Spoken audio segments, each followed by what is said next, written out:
1440, in the dark lands of Brittany, a secret began to leak from the church's archives, parchments sealed with episcopal wax, testimonies written in shaky ink, accusations that would curdle the blood in the veins of the bravest knight. In the silent chambers of the Nantes Bishopric, priests copied with hesitant hands words that defied not only the law of men, but the very limits of what the Christian mind could accept as real. What was written there were not just crimes. They were impossibilities, transformations, metamorphoses that the Aristotelian philosophy taught in universities declared absurd, but which hundreds of witnesses swore they had seen. Men who became wolves, warriors who wore animal skins and acquired their demonic strength, creatures that wandered between two worlds, neither completely human nor entirely beastly. But those Breton documents were only the tip of a much older and deeper mystery. Centuries earlier, in the frozen forests of Scandinavia, Icelandic sagas already narrated the same prodigies. 1,000 years before that, on the shores of the Mediterranean, Herodotus skeptically noted the stories travelers brought from the lands of the Nori, where men transformed into wolves once a year, and further still, in the mists of prehistory. When the written word did not yet exist, our ancestors were already painting hybrid figures, half man, half beast, on cave walls. Where did this belief that crossed oceans and continents come from? Why did peoples who never met, separated by thousands of miles and centuries of history, share the same ancestral terror? Viking warriors in Norway, peasants in Poland, tribes in India, all knew the same curse, only with different names. The answer lies buried not in books of magic, but in the depths of the human condition itself. To understand the werewolf, we must first grasp something fundamental about our ancestors.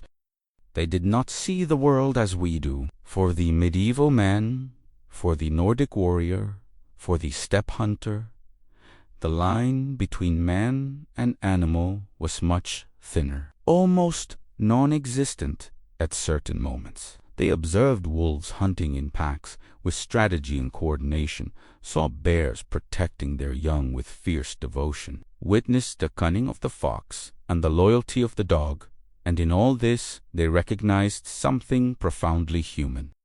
If animals had intelligence, purpose, even something that looked like emotion, then where did man end and the beast begin? Their very language revealed this fusion. When the ancient Norse spoke of an exceptional warrior, they did not simply say he fought well. They said he possessed armor, a word that literally means skin or garment. An animal skin was seen as a garment that could be put on and taken off.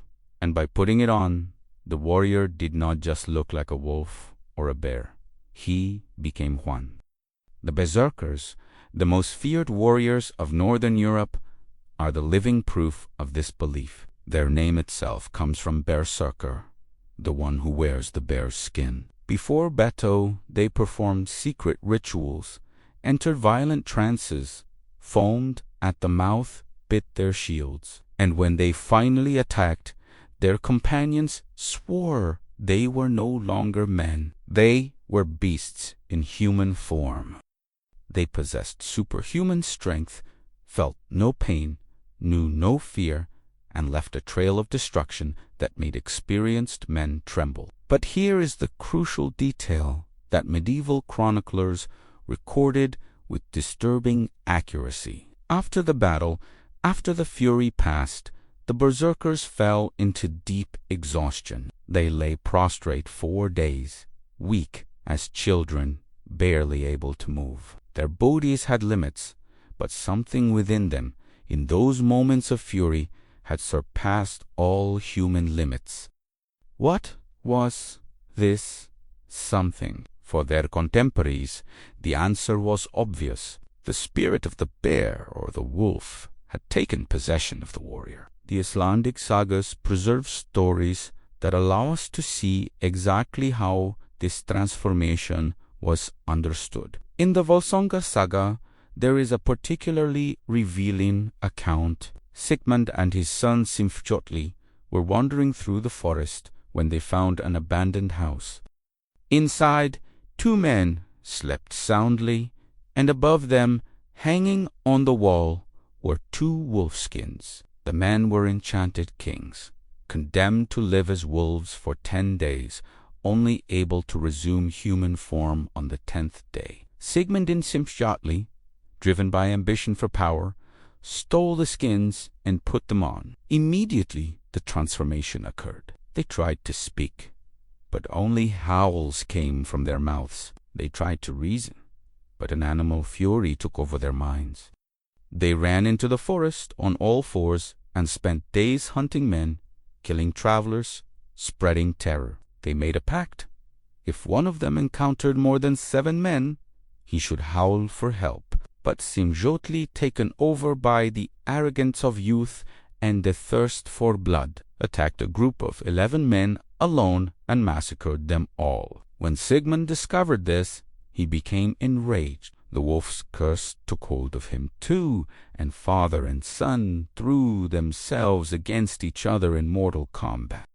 Sigmund seriously wounded Sinfjotli, tearing his throat with his fangs. Only when the wolf skin finally fell off, when they recovered their human forms, did Sigmund realize the enormity of what he had done. Desperate, he carried his dying son back to the hut, and only by the intervention of a magic raven sent by the gods did the boy survive. What does this story reveal? That the animal skin was not seen as mere disguise. It was a portal to another form of existence.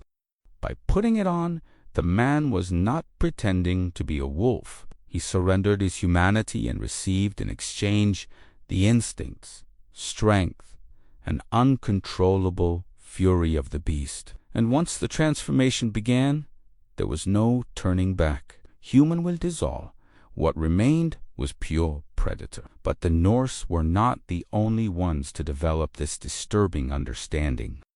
On the other side of the known world, in the lands we today call India, ancient Vedic texts spoke of the Rakasasis, demons who took the form of wolves and hyenas to hunt men on moonless nights. The description of the Rakasasis in the Sanskrit texts is disturbingly similar to the Nordic accounts. Creatures with enormous strength, sharp teeth, eyes that shone in the darkness, and an insatiable appetite for human flesh. In the Mahabharata, there is the story of a Brahmin who encounters a Rakshasa in the forest. The creature had assumed human form, but its eyes betrayed it. They shone with supernatural fire, and when it smiled, it revealed teeth that were too sharp, too numerous. The Brahmin realized he was facing something non-human, but his perception came too late. The Rakshasa attacked, and only through a religious stratagem, reciting sacred mantras, was the Brahmin able to escape. But looking back, he saw the creature transform completely, taking the form of a gigantic wolf, howling its frustration at the moon. In medieval Europe, the lycanthropy trials reveal the same fundamental belief. When Pierre Bourgat and Michel Verdun were brought to trial in 1521, they confessed to having made a pact with a mysterious man who gave them an ointment. When they rubbed this substance on their bodies, they felt a complete transformation.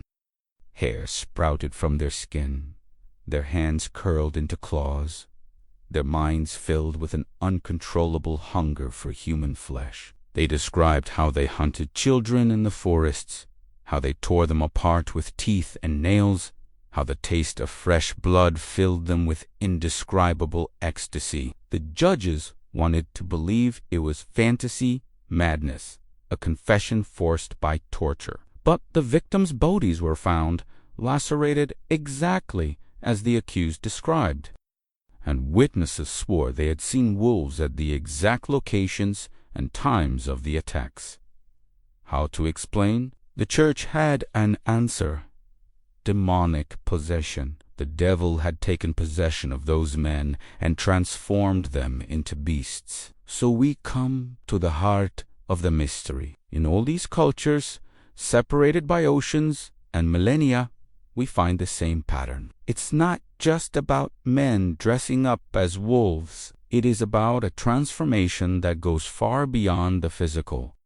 It is a metamorphosis of the soul itself, a surrender of the human will to the most primitive and violent instincts that dwell in the depths of each of us. The ancient Greeks had a word for it: lycanthropia. Lycaon, the king of Arcadia, tried to test the omniscience of Zeus by serving him human flesh at a banquet. The god, in rage, transformed Lycaon into a wolf, condemning him to wander the mountains forever, hunting the same sheep he once cared for as king, but now incapable of feeling anything beyond animal hunger. Lycaon's curse was not just physical, it was spiritual. He retained just enough human intelligence to comprehend the horror of what he had become, but not enough to resist his new instincts. This is the true nature of the werewolf that all cultures recognized. It is not about magic or primitive superstition. It is about the dark side of human nature. That dark corner of the soul where the instincts of the predator we were 200,000 years ago, when our ancestors hunted in the African savannas, still live. It is about what happens when the thin layer of civilization breaks, when morality and reason dissolve, when man finally frees the beast that has always lived inside him. And the most terrifying thing, that this transformation requires no magic at all. The documents that began to leak in 1440 proved something that medieval Christianity could barely accept. They proved that the werewolf was real, not in the way the legend said, but in a much more disturbing way. In the autumn of 1440, Duke John V of Brittany received a letter that he tried to ignore for weeks. It was signed by dozens of peasants, each name scribbled in the shaky handwriting of someone who barely knew how to write. But the content was too clear, too urgent to be dismissed. Children were disappearing. Not one or two, as occasionally happened when hungry wolves descended from the mountains. Dozens of them, perhaps hundreds. The Duke knew the accused personally: Gilles de Laval, Lord of Retz, Marshal of France, war hero who had fought alongside Joan of Arc in the liberation of Orleans.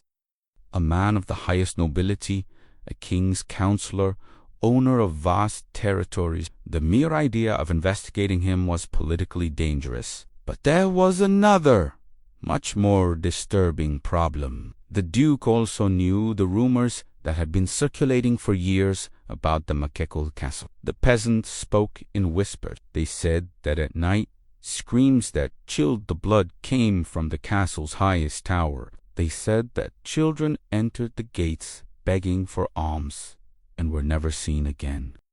They said the air around Machecoul had a strange smell, sweet and putrid at the same time, like burning flesh. But the Lord of Retz was too powerful, too rich, too connected. Who would dare accuse him? It was the Bishop of Nantes, Jean de Malestroit, who finally forced the Duke's hand. The prelate presented a list of 40 names. 40 children disappeared around Machecoul in the last 7 years. Each name was accompanied by the date, place of disappearance, and parent's name.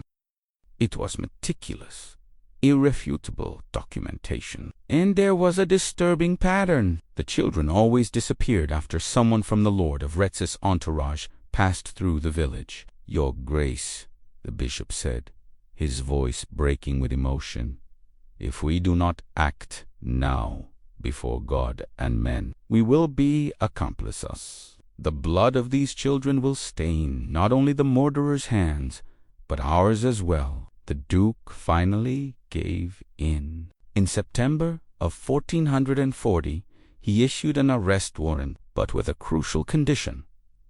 The investigation had to be discreet. If Gilles de Retz was innocent, the scandal of having accused him could destroy the Breton dynasty itself. Jean Lab, the sergeant-at-arms chosen to carry out the arrest, would never forget that day. He and 20 soldiers approached the Machecoul Castle at dawn, when the mist still covered the moats and the towers seemed to float in a sea of fog.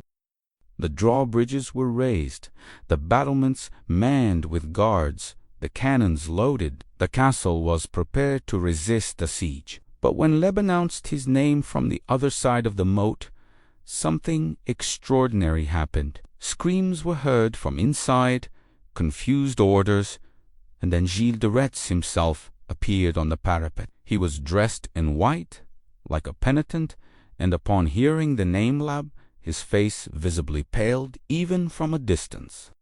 Without resistance, without protest, he ordered the bridge lowered. "Fate has caught up with me," were his words. Years later, it was discovered that an astrologer had prophesied to Gilles de Retz that he would be captured by an abbé, an abbot. The marshal had interpreted this as meaning he would end his days in a monastery. The arrival of a sergeant named Lab was seen by him as the inevitable fulfillment of the prophecy. He surrendered without a fight. But what the soldiers found inside the castle made even war veterans recoil in horror. In the courtyard, near the stables, there was an odor that none of them could fully identify. It was like roasted pork, but with something wrong, something that turned the stomach. Perrine Rondeau, one of the maids accompanying the troop, entered one of the stables and found a vat full of ashes. She stirred them with a stick and discovered fragments of bones too small to be from animals. They were children's bones. In a chest, they found a child's shirt soaked in blood, already dark and dry. In the main tower, in a locked room, the floorboards were stained with something that looked like rust, but which everyone recognized as old blood, soaked into the wood for so long that it would never come out. And above all, that smell permeating every corridor, every chamber, inescapable and nauseating, the smell of burnt human flesh. Gilles de Retz was taken to Nantes in chains, but treated with all the deference due to a Marshal of France. During the journey, crowds gathered on the roads. Mothers who had lost children screamed, pleaded, demanded answers. "My son! Where is my son?" A woman managed to get close to the cot where he was and spat in his face. The guards pulled her away, but Gilles de Retz did not react. He only murmured, "God forgive me." The interrogation began on the 18th of September.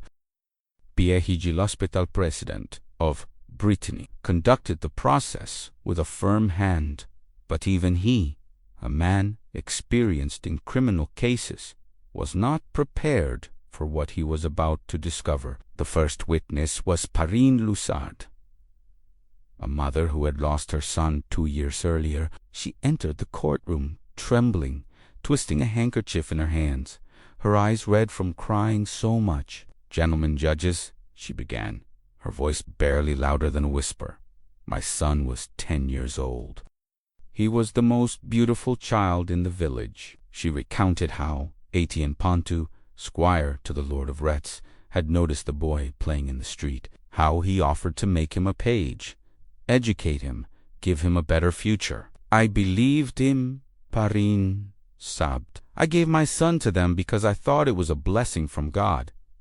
They gave me 100 coins. They bought my boy for 100 coins. The boy left riding a new horse, wearing fine clothes, waving to his mother with a radiant smile. It was the last time Perrine saw him. For 2 years, she asked all the Lord of Retz's servants who passed through the village. They always received the same evasive answer. He's fine. He's at Tifoggis. Or maybe Machecoul. Don't worry. But she never saw her son again. After Perrine, others came. Jean Lemagren and his wife reported the disappearance of a 9-year-old beggar boy. Guillaume Forich described how an old woman in grey had been seen leading a child by the hand towards Machecoul, and the child never reappeared. André Barvia, a shoemaker, told about his neighbor's son who disappeared while picking plums behind a house. For other children vanished the same week, but no one dared to investigate. They told me to shut up, André testified. They said the Lord of Retz would throw me into the dungeon if I asked questions. With each testimony, the pattern became clearer and more horrifying. The children always disappeared after contact with someone from the Marshal's entourage. They were always last seen heading towards the castle, and always, there was an old woman in grey involved. The investigators realized that this old woman was probably a disguise used by one of the Marshal's servants to lure the children without arousing suspicion. Pierre de l'Hospital summoned the 2 main servants of Gilles de Retz, Etienne Pontou and Henri Griot, known as Henriet. Both had been arrested, along with the Marshal, and were being held in separate cells. The strategy was to interrogate them separately, see if their stories coincided, and find contradictions that could be exploited. Henriet was brought in first. He was a young man in his mid-twenties, cultured and educated. He had studied at the University of Angers before entering the Marshal's service as a reader and, eventually, a chamberlain. He entered the interrogation room with his eyes downcast, his hands visibly trembling. Pierre de l'Hospital ordered the testimonies of the mothers to be read to him. With each name, each story of a missing child, Henriet grew paler, Marie agitated. Finally, he burst out, "I'll talk. I'll tell everything, but please," he pointed to the large crucifix on the wall, "cover the image of our Lord. I cannot speak these things before the face of Christ." The request was granted. A black cloth was placed over the crucifix, and then Henriet began his confession. 3 years ago, he said, his voice breaking, "I was with the Lord of Retz at the castle of A servant named Charles de Soen called me aside and took me to the West Tower. He showed me a dungeon in the cellars. There were bodies inside. Children's bodies, sommichedlas. Others mutilated in ways I can't even describe. I thought it was slander, a lie by my lord's enemies. But a few weeks later, Gilles de Retz himself called Henriet for a private conversation. Pontou was also present, as was a third servant named Petty Robin. The Marshal made Henriet swear solemnly never to reveal what he was about to tell. Once the oath was taken, Gilles de Retz explained that the Duke of Brittany was about to take possession of the Nantes Castle. Before that happened, it was necessary to empty a well that contained certain inconvenient objects. That night, Henriet, Pontou, and Petty Robin worked in secret. They lowered ropes and hooks into the well and began pulling out what was inside. They were bodies, children's bodies in various states of decomposition. Some so old that they were already just bones, others still with flesh adhering in a putrid pulp. Henriet counted 36 heads, but there were more bodies than heads. They worked all night, removing the corpses, placing them in 3 large boxers. We transported the boxers by boat to Machecoul, Henriet continued, now openly weeping. There we burned everything in my lord's great fireplace. It took 2 days to reduce everything to ashes. The smell was unbearable, but my lord inhaled deeply as if it were a pleasant perfume. He said it was the incense of fallen angels.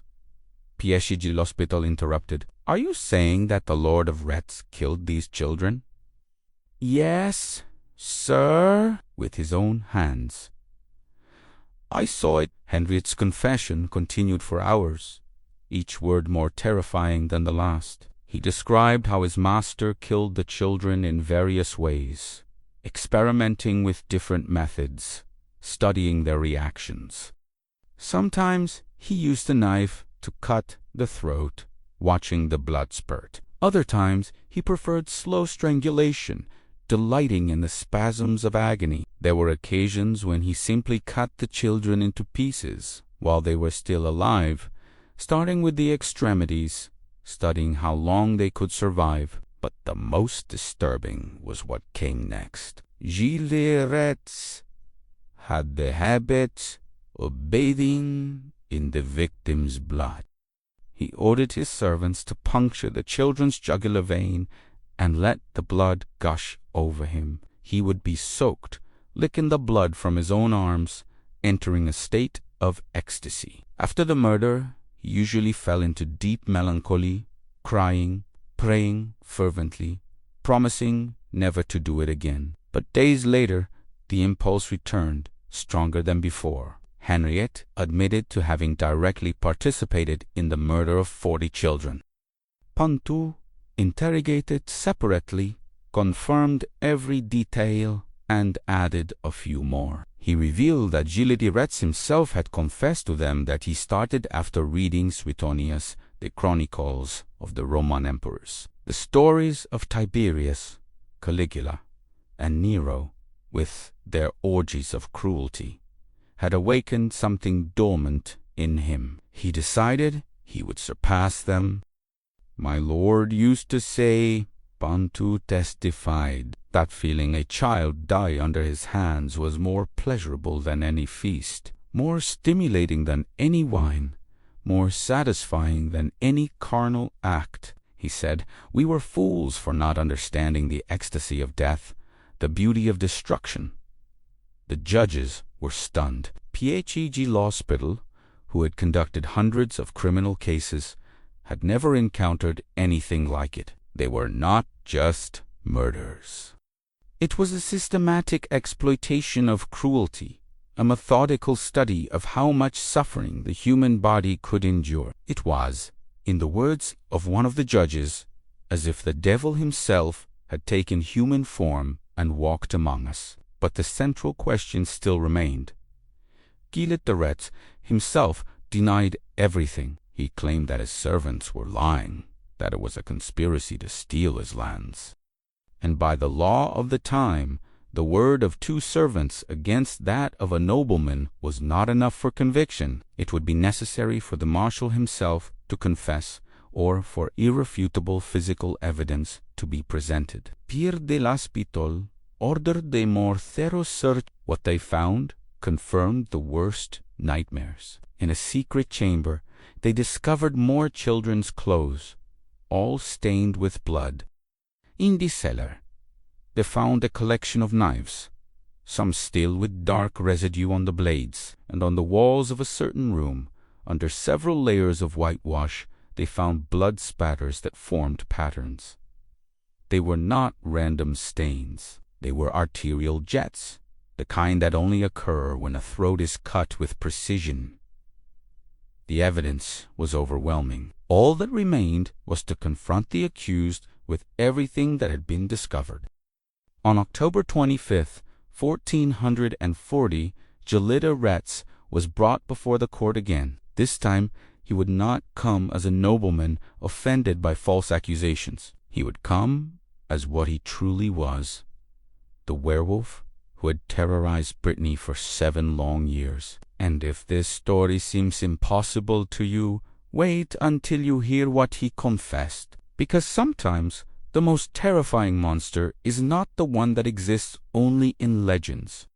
It is the one who sits before the judges, dressed in white, and describes his crimes with the same naturalness with which another man would describe what he ate for dinner. In the next chapter of Lost Legends, we will delve into werewolves in classical antiquity, where the ancient Greeks believed that divine fury could transform men into beasts. Prepare to discover how a king was condemned to live as a beast, because sometimes what seems like legend is just the part of history that hasn't been told yet.